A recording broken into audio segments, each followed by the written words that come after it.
evening. We just came back yesterday from our 9 days road trip. We went to the northeast part of Norway at ngayon napatulog ko na si Bianca, so this is the perfect time to vlog. This vlog is about the camera na we purchased recently. Ang first choice ko talaga is yung Canon G7 Mark II. Hindi ako aware na upgrade na pala siya, may Mark III na.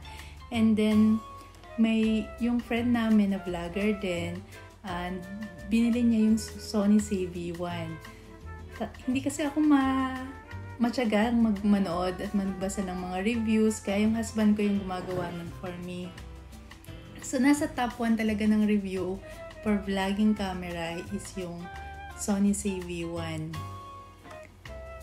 Cleaning na kami mag-buy ng Sony CV1 kasi maganda yung focusing niya, compact siya, tapos napi-flip yung screen. Yun lang naman yung requirement ko sana talaga sa vlogging camera. Pero meron kasi kaming existing na camera na satisfied din kami sa quality ng pictures.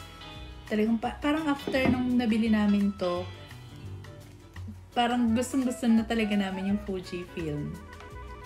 So, ito yung Fujifilm X100S. Nabili namin to 2014. So, hindi na maganda yung quality ng video niya, tapos hindi na flip yung screen. Pero, ang ganda ng design niya, classic, tapos handy din siya. Kasi sinabi ko sa husband ko, Han, maghanap ka nung Fujifilm na na-flip.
Kami sa camera na nabili namin.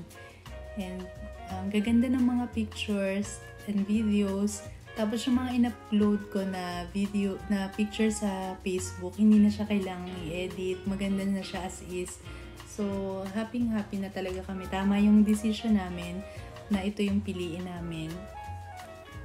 Sana nga lang, hello Fujifilm, sana magkaroon kayo ng ganitong model na napi-flip yung screen and maganda yung quality ng video para mas portable siya and handy. I-add ko na lang yung unboxing at saka yung sample videos and pictures dito sa vlog na ito. Good night! Yun lang! Thank you for watching!